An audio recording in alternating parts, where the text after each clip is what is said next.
Here we go, Benia Igor. Let's see, time for a French defense. Looks like he's going to play a standard line. No, exchange variation, okay. Well, that is a standard line. It is. Normally they bring the pieces out right away. It's a little bit slow to play the pawn move, but that's part of the setup anyway, so not a big deal. Let's go ahead and kick that bishop before he's castled, so there's no pin here. And then we'll get castled. He can, of course, check with the queen, but that's pretty dull. So can I play c5 in this position and try and undermine the center?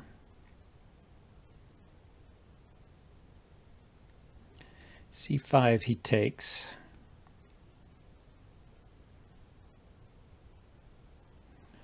Play knight here. He plays b4 to protect it.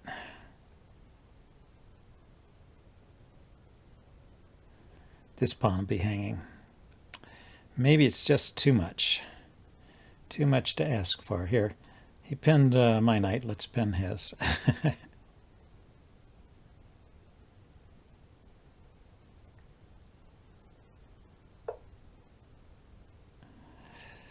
Okay, the queen comes out and attacks my b pawn and looks at my d pawn.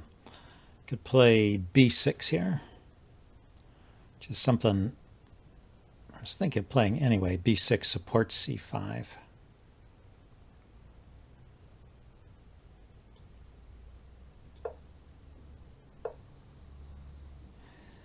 Then, so here I could play c5, but I'd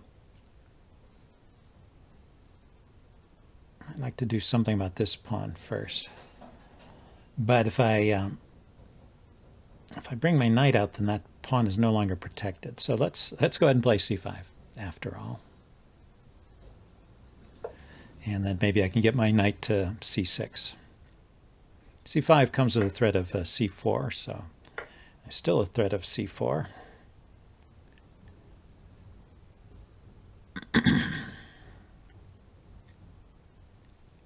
And his pieces are not set up to attack my d pawn. He's put his knights on squares where they're not attacking the center. Well, this one, but it's attacking the dark squares in the center. And his pieces are blocking the d file for a rook. So the only piece that's really attacking there is a queen.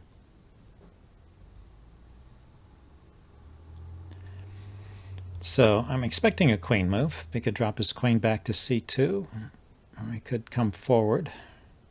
I was thinking maybe I'd just play c4.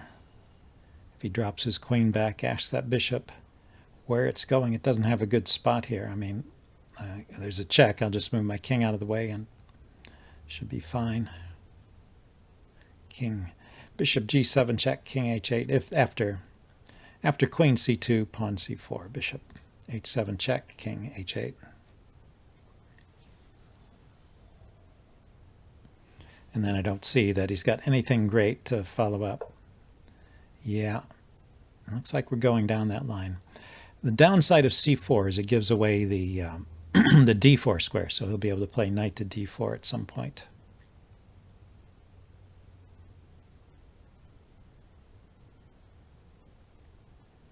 Let's not rush it. Let's get a piece developed.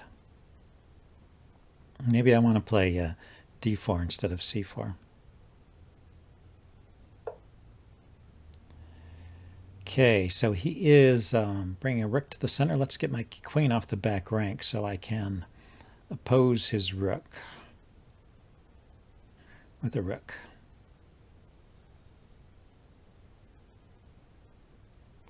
Just wondering if there's better squares for the queen here, here. Don't want to get too far away from the center over here. I like to keep an eye on the center with the queen. So I don't like queen b6 especially. Queen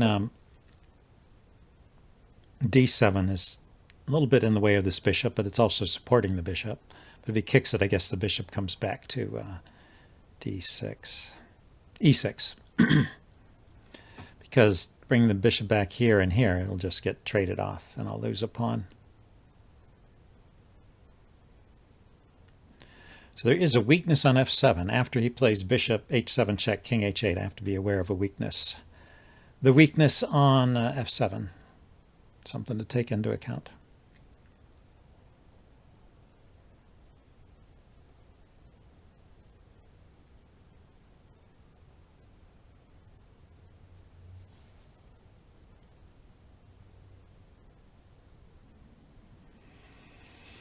Let's see, could I consider g6 with the idea of just dropping this bishop back to g7, also maybe playing bishop to f5 at some point. If he trades, I can trade out. I'd end up with a pawn there. He kicks it right away, yeah. Makes sense.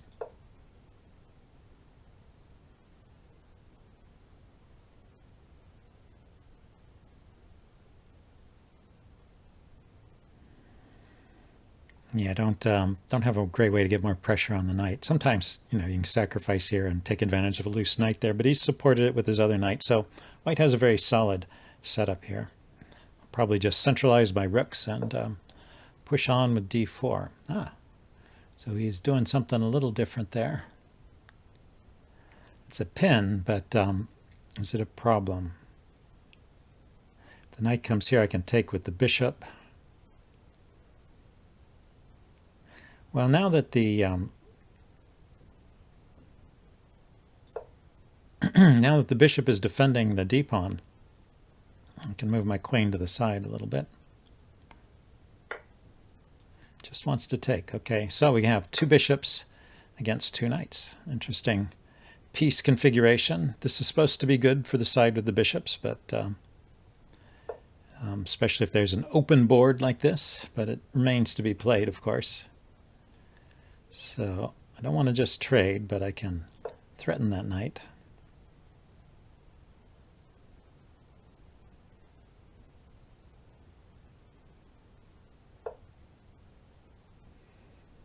Okay, looks like he's going for this bishop. Makes sense. Let's see, if I play bishop g4, or g5 rather, bishop g5, he can't hit it with the knight, with a pawn. He can hit it with the knight. Yeah, so it looks like I don't get to keep the bishop pair, although I can trade this knight off and leave him with a double g-pawn. That's actually a bit of an improvement to his pawn structure, really.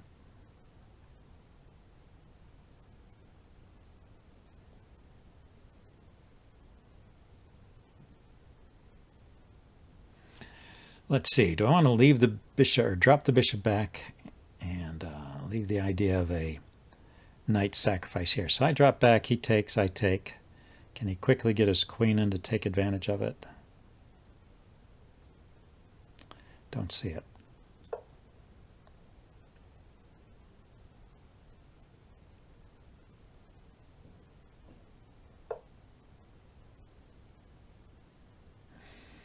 Okay, let's get the rook where it belongs.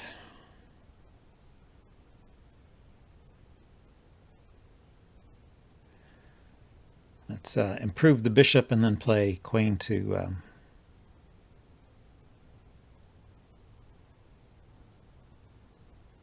or maybe just queen c8. Say, whenever I play queen d7, he's got knight to e5 hitting my queen, which is why I've been hesitant about playing that.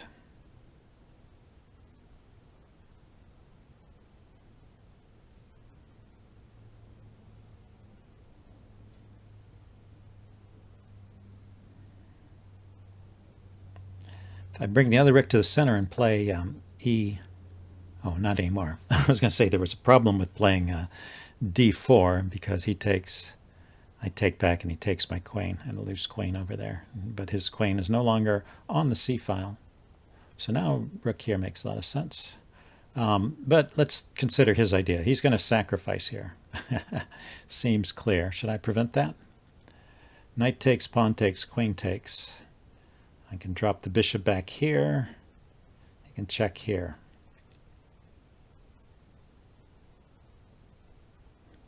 So after queen takes, do I have a good answer? I'm going to do a little protection there. Just prevent that idea. I don't know if it was really critical.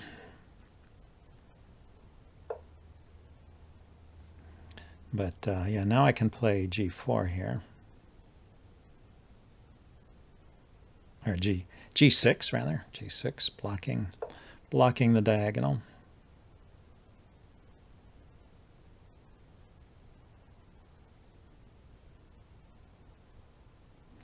And the bishop to f5 is starting to look interesting again.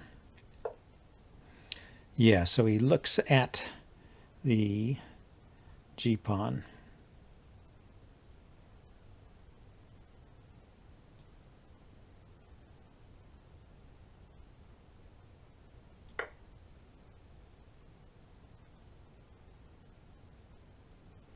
After this exchange, I can move this bishop with a threat to his queen, but his queen can't take my rook.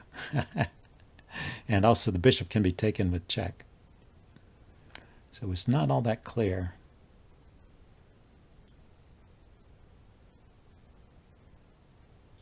So anyway, my queen is defending the rook. So now I can move my bishop. And he will have to do something with this queen. He can play knight here.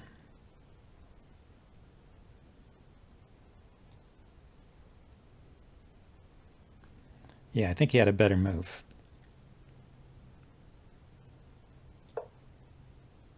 Let's hit the queen and defend my pawn.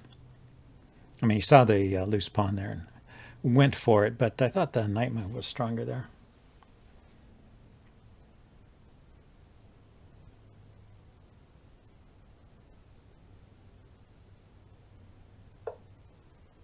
Now he plays it. Okay, so what happens if I trade out here? Bishop takes, rook takes, rook takes, queen takes. His queen is here. I can bring a rook over with tempo. It's not much, but I don't see anything else in this position.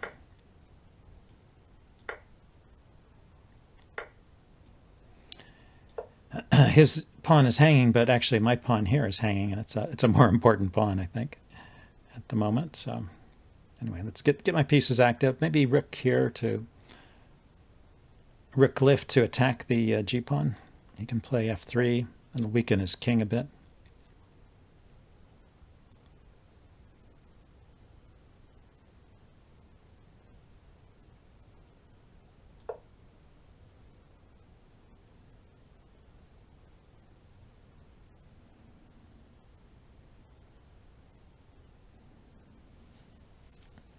And weakens his king because it opens up this diagonal. Yeah, so let's get the rook on the back rank. On the 7th rank, 2nd rank. He can, that's too bad. He can oppose it because his queen is defending. His queen is defending e1 there. I can take the b pawn. Okay, so now I can get my queen here.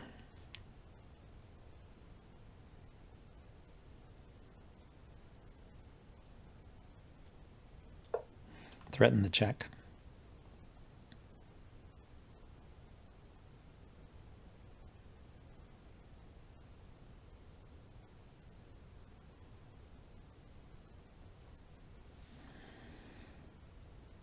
Check here and then queen here.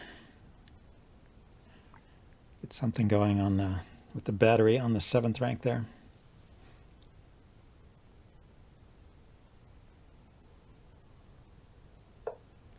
Yeah, it's not so easy. He's got it pretty well covered. So do the check and take pawn. He can take this pawn.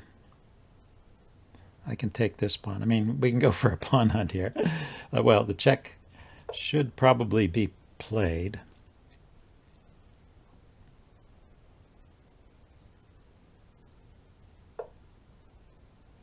Oh, he went there. I wasn't expecting that. That leaves him a bit awkwardly placed, but it does attack my rook, so I can't go attacking things with the rook, but I can play here.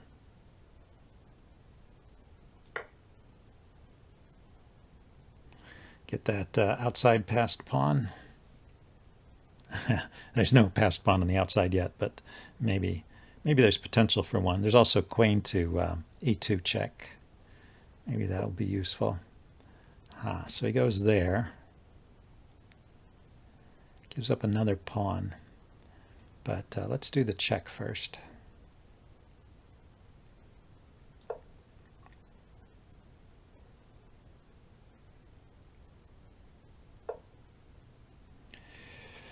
Okay, now you always have to be careful about allowing too much counterplay. His idea here is to bring his rook to my 7th rank.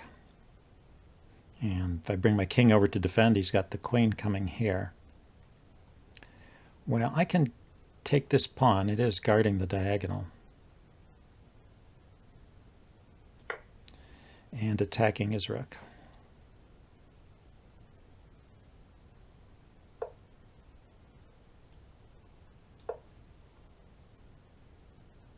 Maybe I just push the pawns through in the center. If I can just hold this position, maybe that's good enough. Okay, he's not going to let me just hold it like that. So he's coordinating on that square. Well, first of all, do I have something against his king? I have the check. No, I don't have the check. I don't have that check. I have this check. Or I have the rook check. I have this check. Yeah, let's go for this position with extra pawns. It'll be easier to play.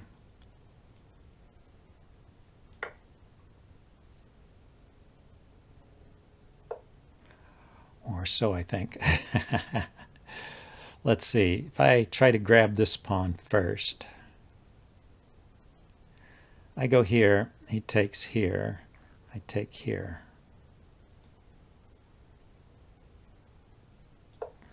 And I do get that outside passer.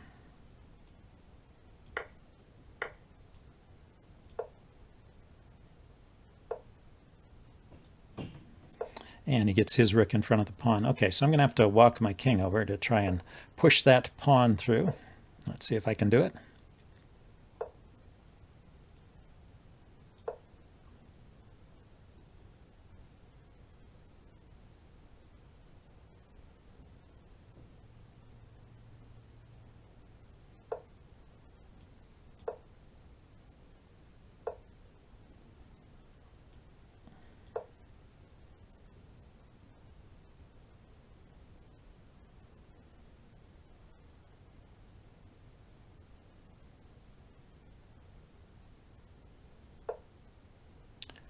Okay, so I could check and let's see where his king goes. His king will go back.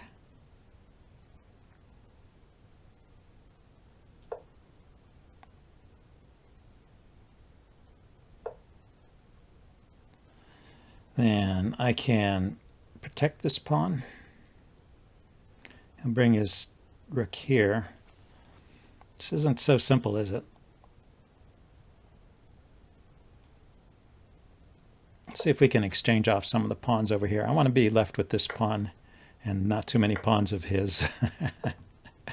So I don't mind giving up one pawn over here. If I can get this pawn through. I have to give up 2 pawns. That's what I was hoping to avoid.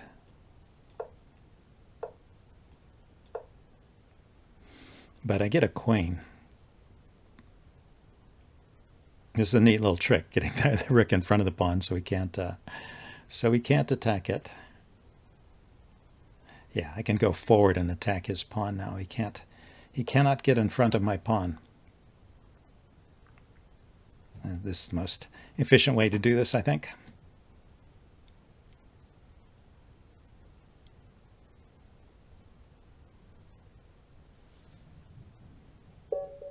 There he goes. Yeah. So anyway, nice little endgame there. I hope you guys enjoyed this. I'll check out that moment where I thought he had a chance, winning chance, really, with the postmortem. And see you guys later. Bye.